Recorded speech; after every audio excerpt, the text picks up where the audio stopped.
Hello' everyone, কি খবৰ আপোনালোকৰ? আশা কৰোঁ সকলোৱে ভালে কুশলে আছে। বিহু বতৰ, বিহু পালেহি।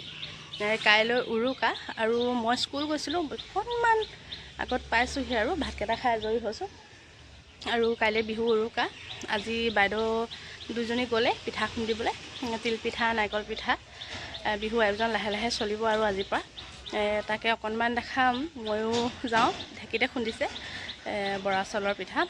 ময়ো যাওঁ, আপোনালোককো দেখাই যাম। ভিডিঅ'টো সকলোৱে শেষলৈকে চাই যাব। আৰু মোৰ ফালৰ পৰা বহাগ বিহু শুভেচ্ছা জ্ঞাপন কৰিলোঁ। আশা কৰোঁ আপোনালোকৰ বিহুটো ভালে কুশলে যাওক। বছৰটো নতুন বছৰ আহিছে, আমাৰ অসমীয়া নতুন বছৰ। তাকে আমিও যা যোগাৰ কৰিছোঁ আজিৰ পৰা। আপোনালোককো দেখাই যাম, ভিডিঅ'টো চাই যাব। ধুনু মই গৈছোঁ ন? ধুনু হেপী বিহু কৈ দিয়া। মই শেষত পালোহি।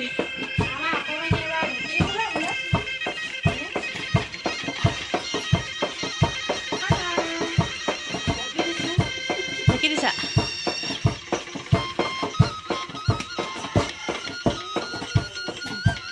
অকণমান আছে ন?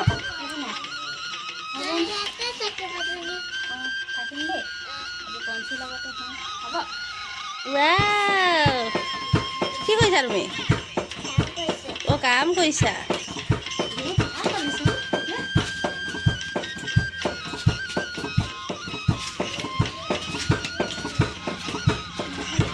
পিঠা খুন্দি আহি ভাত পানী খাই আজৰি হৈ সন্ধিয়াই হ'ল। এয়া সৰু বাইদেউৱে নাৰিকল গুচাই আছে পিঠাৰ কাৰণে। সকলোৱে কামবোৰ ভাগ কৰি লৈছোঁ। এয়া বাইদেউৱে নাৰিকল কাটি আছে, নাৰিকল লাড়ু আৰু নাৰিকল পিঠাৰ কাৰণে। আৰু ডাঙৰ বাইদেউ পিঠা বনাই আছে, তিলৰ পিঠা। আৰু মই ইফালে কেক এটাও বনাই আহিছোঁ। কেকটো আপোনালোকক দেখাম। এয়া মোৰ কেক হৈ গ'ল। আৰু চাওকচোন ইমান স্পঞ্জি হৈছে কেকটো। আৰু আপোনালোকেও চাগে এবাৰ বিহুত বহুত কিবাকিবি আয়োজন কৰিছিলে। মই সময়ত ভিডিঅ'টোহে দিব পৰা নাই, কিন্তু কমকৈ হ'লেও কৰি ৰাখিছোঁ। বিহু বুলি ক'লেনো কেনেকৈ ভিডিঅ' কৰি থাকোঁ, কামতে বহুত আজৰি নোপোৱা নিচিনা। আৰু এয়া ময়ো আহিলোঁ পিঠা কেইখনমান পুৰো বুলি। মই সেই হাতেৰেহে দিবলৈ জানো, চামুচে দিলে মোৰ পিঠাকেইটা ভাগি যায়। মই নাৰিকল পিঠা বনাইছোঁ। এয়া নাৰিকল পিঠা। আজি কিন্তু আমি উৰুকা ৰাতিয়ে পিঠাবোৰ বনাই শেষ কৰিলোঁ, গৰু বিহুৰ দিনাখনলৈ নাৰাখোঁ বুলি। আৰু কৰিবলৈ আগতীয়াকৈ সময়ো নাই। সকলো ল'ৰা ছোৱালীবোৰ স্কুল আছিলে, আমিও যাবলগীয়া হয়। সেইকাৰণে এয়া ময়ো কেইখনমান পিঠা বনাই দিলোঁ। আৰু এয়া সৰু বাইদেউৱে নাৰিকলৰ লাড়ুৰ কাৰণে নাৰিকল ভাজি আছে। সকলোৱে যেনেকৈ পাওঁ আৰু তেনেকেই সহায় কৰি দিছোঁ ইজনী সিজনীক। মুঠতে বিহুটো আহি আছে আৰু সোনকালে কামবোৰ শেষ কৰিব লাগে। এয়া নাৰিকল লাড়ু দুইজনীয়ে লাডু কৰিছোঁ। আৰু এবাৰ তেনেকৈ সময়ো নাপালোঁ বিশেষ ধেৰ কিবাকিবি বনাবলৈ। এয়া আমাৰ লাড়ু হৈ গ'ল। আৰু বিহু বুলি বজাৰ কেইটামানো কৰি আনিছিলে, এয়া মই অকণমান বোলো তুলি ৰাখোঁ। এয়া ভোল, জিকা, দাংবডি, পটল, হালধি, বেঙেনা, থেকেৰা লাগিবই। সেই যি পায় তাকে আনিলে আৰু বজাৰৰ পৰা।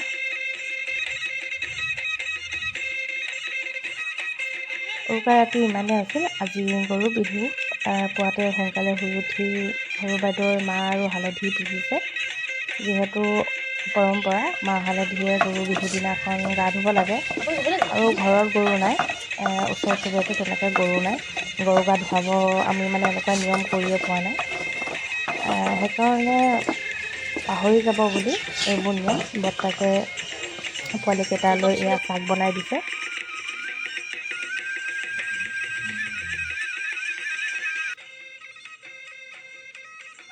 প্ৰত্যেক বছৰে আমিয়ে খেলোঁ, লাও বেঙেনা ইটোৱে সিটোৱে মাৰামাৰি কৰোঁ ৰাতিপুৱাই। তাকে অকণমান বোলো আপোনালোককো দেখাই দিওঁ।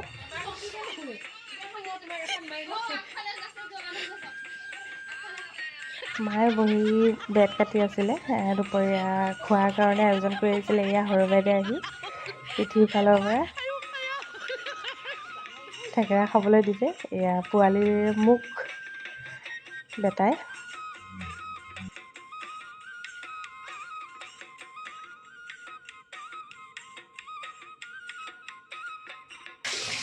মাহ হালধি পিছিলে। এতিয়া মাহ হালধিৰে গা ধুম। অসমীয়া সমাজৰ পৰম্পৰা মাহ হালধিৰে গা ধুৱাব লাগে। আজি গৰুকো গা ধুৱায়, আজি গৰু বিহু, সেয়েহে আমিও ধুব লাগে। অকণমান দেৰি ৰৈ দিলোঁ, গা ধোৱাত অকণমান পলম হ'ল।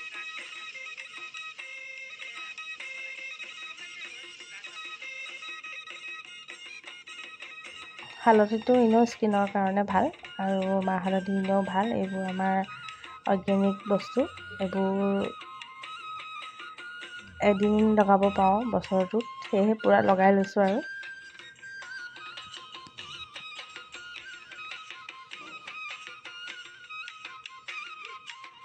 গা পা ধুই আজৰি হৈ চাহ খাবলৈ লৈছোঁ। ৰাতিয়ে বনাই থৈ দিয়া খুৰমা আৰু ঘিলা পিঠা আজি জলপানেই খাম, কাইলৈহে ভাত পানী খোৱা হ'ব।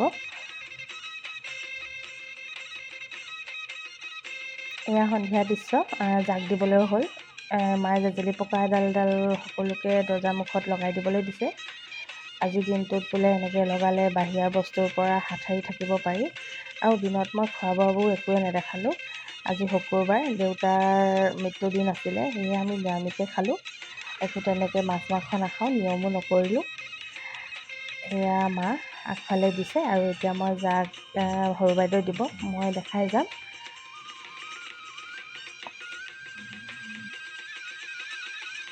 আৰু আমি তিনিগৰাকী বোৱাৰী, প্ৰত্যেক তিনিগৰাকীকে মায়ে সমানেই লৈ গৈছে, শিকাই গৈছে। অকলে একো কাম নকৰোঁ, সেয়েহে লগে ভাগে কৰি থাকোঁ। এয়া বিচনী, আজি বোলে বিচনীখন আজিৰ পৰা ব্যৱহাৰ হ'ব আৰু একেটা উহাতে গোটেই ঘৰটো এপাক বিচিব লাগিব। মই নোৱাৰোঁ, ডাঙৰ বাইদেউ নোৱাৰিলে, সৰু বাইদেউকে এইটো কাম দিছোঁ আৰু তাইকো হাঁহিছে। মই পিছে পিছে কেমেৰাটো লৈ দৌৰিছোঁ।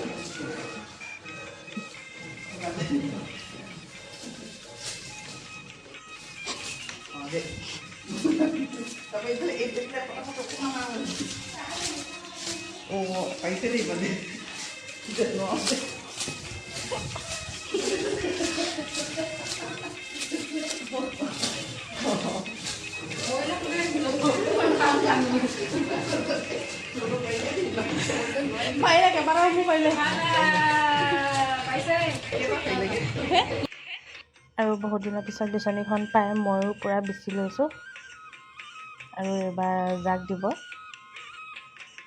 সেয়া জাক দিবলৈ মায়ে চব আয়োজন কৰি দিলে, অকল জাকটো দিবহে লাগে। সঁচাকৈ আমাৰ অসমীয়া পৰম্পৰা, ৰীতি নীতি নিয়মবোৰ ইমানেই সুন্দৰ। যেতিয়া সৰু হৈ আছিলোঁ, তেতিয়া এইবোৰ নিয়মৰ কথা একোৱে নাজানো। মাহঁতে আগভাগ লয়, আমি কোনোদিনাখন মই বুজিবলৈ বিশেষকৈ চেষ্টাও কৰা নাছিলোঁ। গম পাওঁ ইটো সিটো কয় বুলি, কিন্তু ইমান ভালদৰে গম পোৱা নাছিলোঁ। বোৱাৰী হোৱাৰ পিছত বেছি ভালদৰে বুজি পালোঁ। আৰু অসমীয়া হৈ জন্ম লোৱা আজি যেন বৰ ভাল অনুভৱ হয়। ইমান যেন সুন্দৰ এটা নীতি নিয়ম, সেইখিনি যে আমি পাইছোঁ, আমাৰ কপালত অসমীয়া হৈ জন্ম ল'বলৈ সেইখিনি আছিলে। আৰু তুঁহ নাই আমাৰ ঘৰত জাক দিবলৈ, সেয়েহে পলিথিন আৰু নাৰিকলৰ বাকলি, পেপাৰ কাগজ এনেকেই ব্যৱহাৰ কৰিছোঁ। আৰু আমাৰ ঘৰত প্ৰত্যেকটো নিয়ম আমাৰ অকণমানিকেইটাক দেখাবলৈ বিশেষকৈ মায়ে বৰ আমাক ধুনীয়াকৈ বুজাই দিয়ে আৰু তেহেঁতকো লৈ আহে, সৰুৰ পৰাই যাতে সিহঁতি দেখক, শিকক, গাঁৱৰ পৰিৱেশটো পাওক। আৰু আজি সেই অকণমান সকলোকে বিচিবলৈ দিছে, অকণমানিকেইটাকো। মহ দাহ বেমাৰ আজাৰৰ পৰা যাতে সকলোৱে মুক্ত হওক, জাকটোৱে যেন সকলো বেয়াখিনি আঁতৰাই নিয়ক। হ'ব দীক্ষি আহা, বিচি দিবা অকণমান আহা।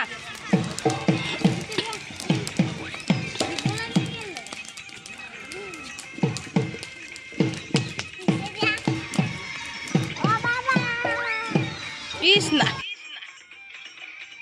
আজি গৰু বিহু নিয়মবোৰ শেষ কৰিলোঁ। গৰু পিঠা খোৱাৰ নিয়ম এটা আছে, ঘৰত গৰু নাই আৰু ওচৰ চুবুৰীয়াটো তেনেকৈ নাই, সেয়েহে নিয়মটোৰ পৰা বঞ্চিত হ'লোঁ।